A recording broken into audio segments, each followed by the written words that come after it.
بسم الله الرحمن الرحيم الحمد لله وكفى والصلاة والسلام على الحبيب المصطفى صلى الله عليه وعلى آله وسلم تسليما كثيرا إن الله وملائكته يصلون على النبي يا أيها الذين آمنوا صلوا عليه وسلموا تسليما رب اشرح لي صدري ويسر لي أمري واحلل عقدة من لساني يفقه قولي إخواني أخواتي أبنائي بناتي أعزائي عزيزاتي أصدقائي صديقاتي أعدائي عدواتي mes ennemis et mes ennemis Assalamu alaikum wa rahmatullahi wa barakatuh.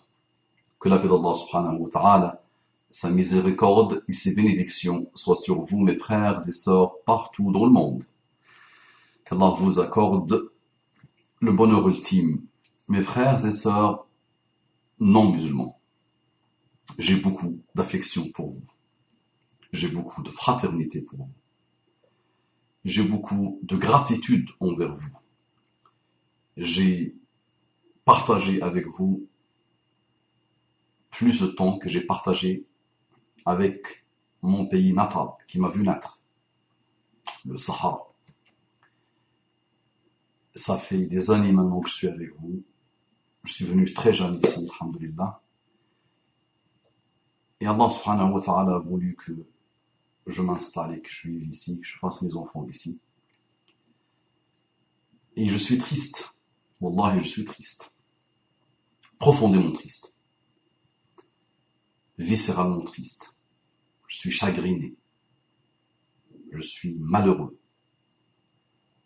De la mort de nos frères et de nos sœurs, des personnes en humanité, nos frères en humanité, qui sont tombés pour, paraît-il, venger Muhammad, le prophète Muhammad, sallallahu alayhi wa sallam.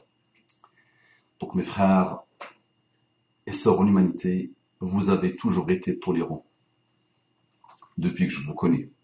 Vous avez eu dans votre histoire des périodes lourdes où vous avez vu ce que c'est que l'âme humaine quand elle divorce avec le strict minimum du bien qu'elle a en elle. Ce n'est pas lointain, les deux guerres mondiales, et elle n'est pas très lointaine, la guerre du fameux personnage qui voulait nettoyer la race humaine des juifs et des races inférieures.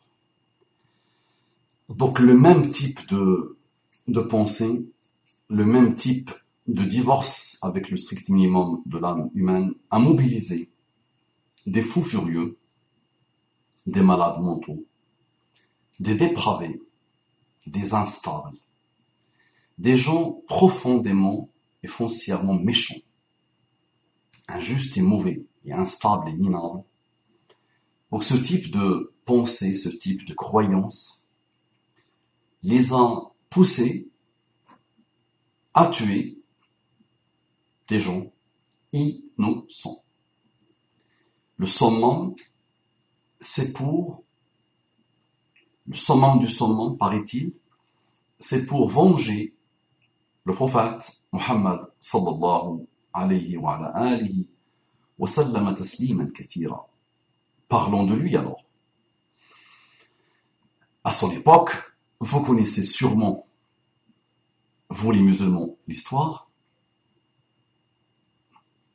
Ceux qui le tuent, ceux qui tuent en nom d'Allah et du Coran et du prophète Muhammad sallallahu alayhi wa sallam ne connaissent rien de Muhammad sallallahu alayhi wa sallam et du Coran et d'Allah lui-même. Mais ils prétendent le faire pour Allah, pour le Coran et pour Muhammad sallallahu alayhi wa sallam. À l'époque de Muhammad sallallahu alayhi wa sallam, il y avait ce qu'on appelle Ra'sun Nifaq, la tête de l'hypocrisie. Le munafiq est beaucoup plus dangereux que le mécréant. L'hypocrite est beaucoup plus dangereux que le mécréant. Le mécréant, tu l'as stabilisé, tu l'as fixé. Il a le droit d'être mécréant. Il a le droit. Il est libre de penser et de croire à ce qu'il veut. C'est clair et net et précis. C'est son droit dans le Coran lui-même, dans la parole d'Allah. Donc c'est son droit. Le plus élémentaire. L'hypocrite est beaucoup plus dangereux. L'hypocrite te montre qu'il est musulman, qu'il est musulman, qu'il est avec toi, alors qu'il est en train de travailler pour te détruire, pour te saper. Donc, Ra'sun Nifaq était comme ça. Œuvrer pour la démolition de l'islam et des musulmans à Médine. Et il avait dit une parole, Jawwa' kalbaka ya'kulka. Affame ton chien, il finira par te manger.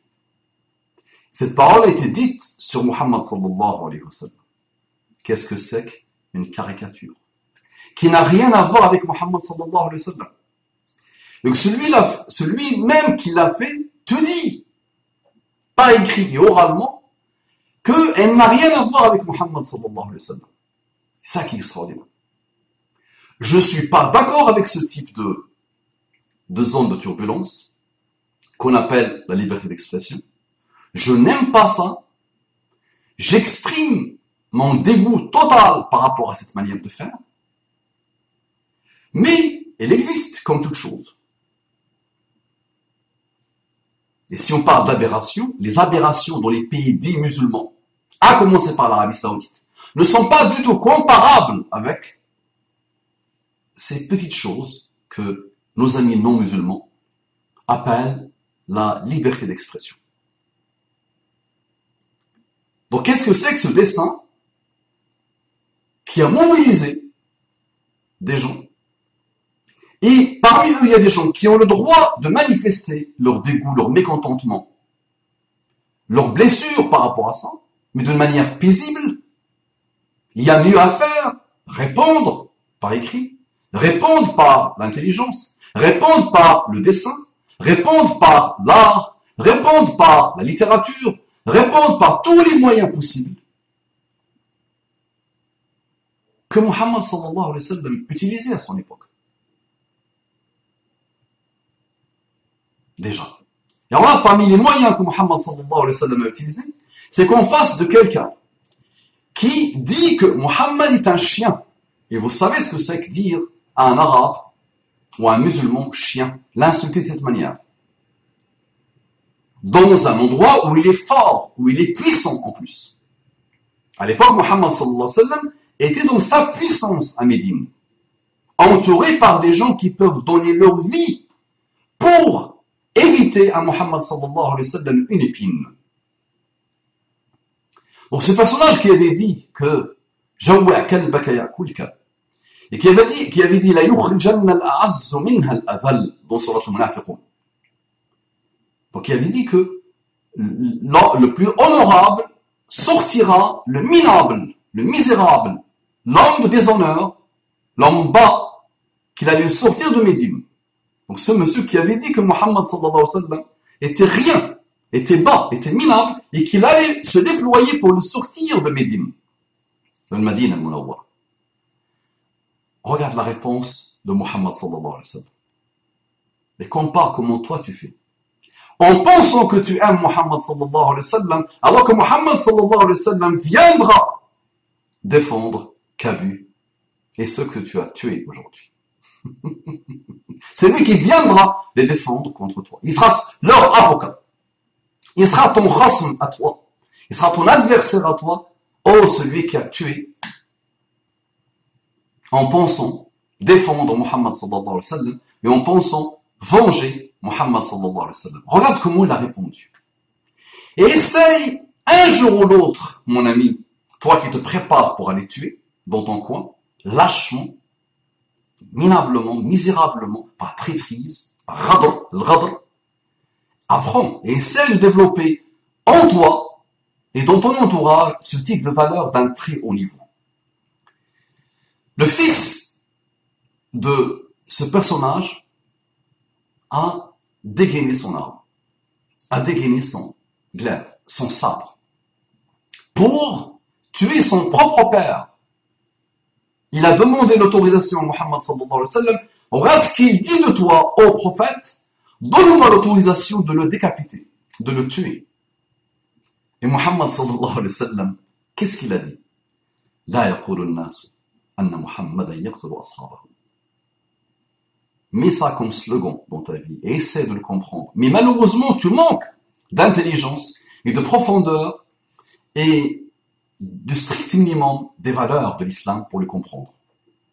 La yaqulu an-nasu Muhammadun yaqtulu ashabahu. Les gens ne diront pas, ne pourront pas dire que Muhammad tue ses amis, ses compagnons, ceux qui sont avec lui, les gens qui vivent avec lui, les gens de son entourage. Il l'a appelé ashab, ses amis, ses compagnons. Alors qu'il savait que c'était le pire des hypocrites. Il n'a pas voulu que les générations et les générations et les générations disent que Muhammad sallallahu alayhi wa sallam a tué quelqu'un qui a exprimé la pire des hypocrisies et la pure des hypocrisies, la pire des animosités contre l'islam et les musulmans. Omar ibn Khattab, qui vivait, qui a passé 6 ans, il n'attendait qu'une chose, voir la tête de Muhammad sallallahu alayhi wa sallam par terre. Il ne vivait que pour ça. Il ne se déployait que pour ça. Il ne voulait que ça. Il ne rêvait que de ça. Omar, le grand Omar. Qu'est-ce que Muhammad sallallahu alayhi wa sallam a dit? Est-ce qu'il avait dit à Ubaydah Amir ibn al-Jarrah? Est-ce qu'il avait dit à Ali ibn Abi Talib, le courageux, le puissant, le fort? Est-ce qu'il lui a donné l'ordre d'aller décapiter lâchement en plus? Et les Arabes, avant même l'avènement de l'islam, n'étaient pas lâches, n'étaient pas traîtres. Allah ne les a pas choisis par hasard pour porter l'islam. Ils n'existaient pas dans les annales de l'humanité, mais ils avaient des valeurs. Et parmi les valeurs qu'ils avaient, cette pureté et cette honnêteté qui interdit la lâcheté et qui interdit la traîtrise et qui interdit de tuer quelqu'un d'innocent. Comment Muhammad sallallahu alayhi wa sallam a répondu à toutes les manigances, à toute l'animosité de Omar par une invocation. Allahumma a'izz al-islam bi ahabbi al-umarin ilayka. Ou Allah, honore l'islam par le Omar que tu aimes le plus. Omar ibn Khattab et un autre Omar. Et Allah subhanahu wa ta'ala a honoré l'islam par Omar ibn Khattab. Et ce même Omar ibn Khattab, quand le fils de Amr ibn al-As en Égypte avait frappé quelqu'un parce qu'il avait emporté une course, un chrétien, un copte, un chrétien, Omar ibn Khattab appelle le fils et appelle le père pour être jugé devant. Donc il appelle son gouverneur sur l'Égypte et il appelle le fils qui a subi, il appelle cette personne le chrétien qui a subi. Donc le chrétien vient se plaindre auprès de Omar. Et Omar appelle le fils qui a frappé et son père, le gouverneur de l'Égypte, Amr ibn al-As. Et il a donné le bâton au chrétien et lui a dit, frappe-le comme il t'a frappé. Et une fois qu'il a frappé la personne qui était injuste envers lui, Omar dit, frappe son père. Et là, le chrétien était étonné. Non, c'est le fils qui m'a frappé, je l'ai frappé et c'est bon. Omar lui dit, frappe le père parce qu'il t'a frappé. En pensant que son père est le gouverneur. Et oui. Et il avait dit sa fameuse parole, متى استعبدتم الناس وقد ولدتهم أمهاتهم أحرارا. متى استعبدتم الناس وقد ولدتهم أمهاتهم أحرارا. Depuis quand vous rendez esclaves les personnes, les humains, alors qu'elles sont nées, ces personnes, ces humains, ils sont nés libres. Depuis quand vous rendez esclaves des gens qui sont nés libres. Et tu penses que tu as vengé Muhammad sallallahu alayhi wa sallam. Et c'est comme ça que tu venges Muhammad sallallahu alayhi wa sallam. Je me désolidarise entièrement de toi. Et tu es rien qu'un parasite. Et Wallah, le parasite est plus noble que toi.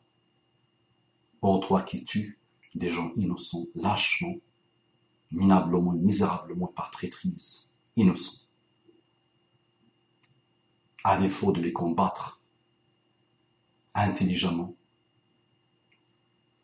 tu tombes dans les pires des pièges que les pires dictateurs, les pires injustes ont installés pour leur vie. Si tu l'avais fait en ton nom, tu pars à la poubelle. Et on ne s'intéresse même pas à toi. Mais malheureusement, tu le fais au nom de l'islam. Alors que l'islam n'a rien à voir avec toi et tu n'as rien à voir avec lui. Khair, Inch'Allah. Assalamu alaikum wa rahmatullahi wa barakatuh.